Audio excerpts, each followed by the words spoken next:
Good evening and welcome to The Business Coach, a show in which you help entrepreneurs better their businesses. Tonight we have quite an exciting show. We usually have just one guest, but tonight we have three.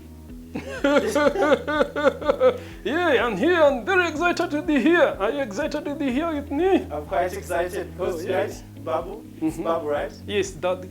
So Babu, you're going to be taking us through the puppetry business. Oh, Which yes. is everything, right? Yeah, today I'm here to tell you about us, about we the Puppets. And there's so much to learn. Are you ready for everything that you're going to hear about Puppets today? It's going to be exciting. It's gonna be. So let's have a seat. Let's have a seat, Babu. Sit okay, na join Do you have a seat for me? Yes, yes. Oh, yes, okay, let's have a thank you. seat. Thank you. Let the show begin. Oh, yeah.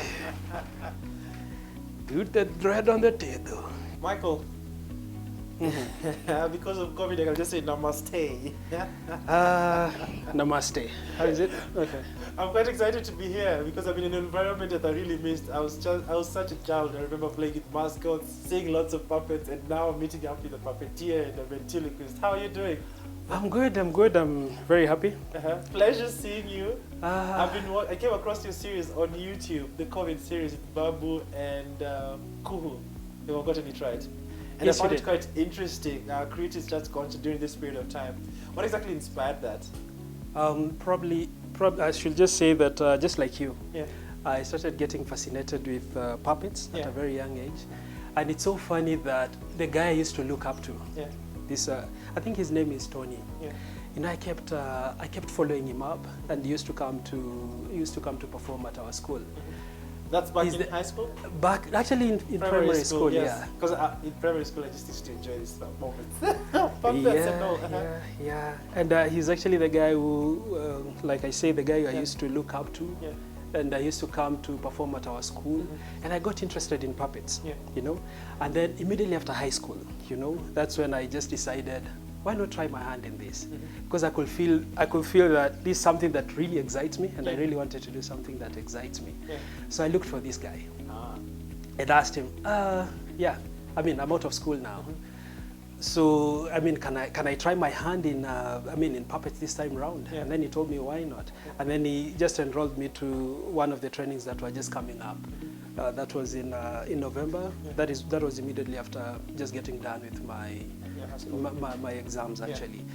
And then I get into puppets. I get into my very first training. It was actually the beginner's puppetry training. I remember it was somewhere at Sportsview Hotel. Yeah. Interesting. That's how my journey into puppets started. I can see he's talking. Yeah. He wants to add on to this conversation. Oh, Hi, yeah, Babu. sure. Oh, yeah, I'm good. So, I'm so excited to be part of the business coach. No, not just been seeing you on TV. Aren't you excited to see me here today? I'm quite excited to see you, Babu. Can I shake your hand, please? Yes, please do. Please No, do. namaste. Thank you. You're not supposed to shake my hand. Oh, Babu's 60 and above, baby. I can give Babu Corona. I'm 82. Babu's so old. Yeah. And one of the interesting skills that you hold, and I've seen very few have it in the industry, is ventriloquism. First of all, just describe to us what exactly it is. Because I'm sure a lot of people who are actually watching this video have no idea what exactly it is. Ventriloquism is the ability to be able to give a puppet a character. You're manipulating your puppet. You're giving it a voice, which is very different from yours, and a character. You know, which is very separate from you as the puppeteer. So yeah, your puppet comes in as a character, and you come in as a character. You know. Yeah, I think that's that's the best I can go. Because when you're going about ventriloquism, one thing I noticed is that it seems like the character is talking and you're the one controlling the character, but you can't see your mouth move as if it's you're the one talking. How do you get that skill? Because I find it quite unique. You know, one thing I say is that before you become a ventriloquist, you have to become a puppeteer first. You know, if you're not a good puppeteer, then you cannot make a good ventriloquist, because there'll be a disconnect. It will still feel like, yeah, I mean, it's still the same puppeteer who's doing the character. So you'll not. I mean, there's that feel. There's that special feel that you get when you're able to separate the two.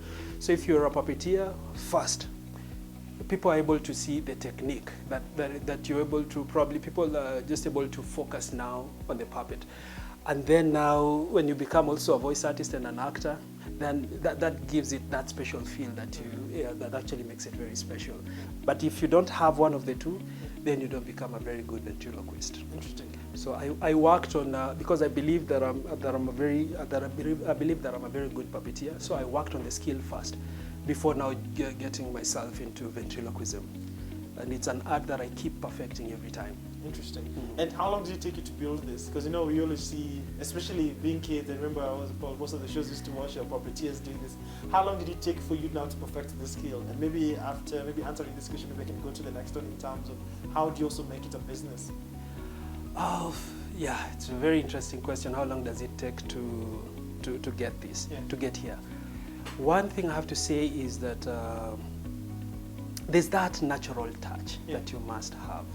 You know, you can train. There are puppeteers who've actually trained for years and years and years and still do not come out as very, very good puppeteers.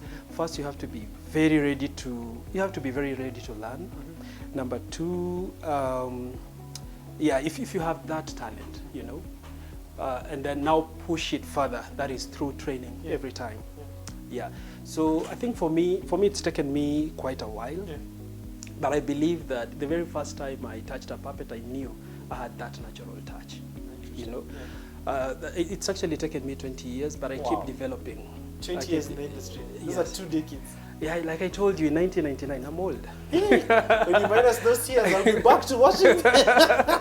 When you minus those years from my age, I'll be back to watching them. I'm old, man. My goodness, I don't even look like. So you've been doing it for 20 years. I've been doing it for 20 years. This is actually my 21st year. Wow, that's an interesting feat. What keeps you? What exactly has kept you all this while?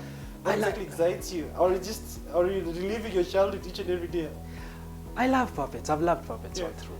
Like I told you, the way I started it from primary school. That person who used to come to perform to our school, and then immediately after high school, I pursue him just to see whether I can be able to put my hand into it.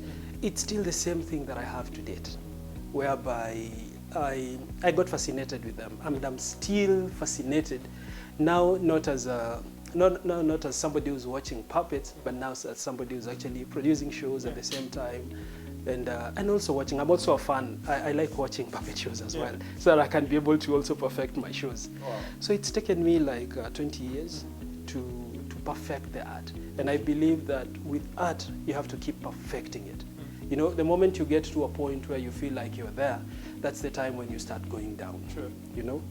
And with puppets, it's not any different. You have to look at new manipulation techniques, new puppets that are coming up. You have to be on the look. I mean, you have to be on YouTube like every time. And something quite interesting is that puppeteering, as compared to probably maybe animations, probably still has the same techniques that have been there over the years. Maybe from what exactly I've seen, maybe the way I used to watch cartoon back in the days, probably right now going to Cartoon Network, maybe they have some level of advancement. And I presume also puppeteering, the same traditional technique is still there, because when I still watch modern day puppeteering, I still sort of see the same thing. I don't know, maybe you can take us through in terms of the evolution of this as a technique. Maybe it's just myself who has not noticed as much. Maybe you can enlighten me, enlighten the viewers. You know, a puppet, just like a human being. I mean, the same technique that was used, that has always been used over time to communicate. That is opening your mouth and closing it. That will never change. But communication in terms of how we put across information, you know, that will always change. Like, there was a time when guys used to like take letters to kings, and they used to like use their messengers to go take a letter and then come back. That was a different method of conveying. But when it comes to talking, it remains. And then just to go back to that style of sending messages. And then it came to mail. And then now we have email. And then now we have WhatsApp. We have, right now things are changing. It's the same thing with puppets. So in terms of manipulation, probably not much will change. But in terms of how you make the information that you're putting across to be more interesting, then you have to change a few things. Like we started with live shows. Now we are getting to a point where you're doing film. Yeah, I mean, it keeps changing. Interesting. Yeah, and right now we're also doing Zoom performances. Zoom. Yes. Interesting. Whereby, yeah, you just don't have to like meet the people that you're performing for. You just on Zoom. You're literally part of the technology. Yeah, like right now, who are you going to perform for with COVID? Yeah, interesting. Yeah. Wow. So we're just about to go on a short commercial break, and I want Babu to help us go on a break. So maybe Babu can tell the audiences, don't touch that dial, but keep it right here on the business coach, and we're going to see them after. So maybe Babu can look into the camera. Let me not do it. Let me give the honors. So Babu, take away. Hello there. My name is Dadu, and I'm here the business coach with Ian and I. No, me. Yes, you. Aren't you excited to be here? I'm very excited, man. So don't touch that dial because you'll be right back. I'll see you guys after the break.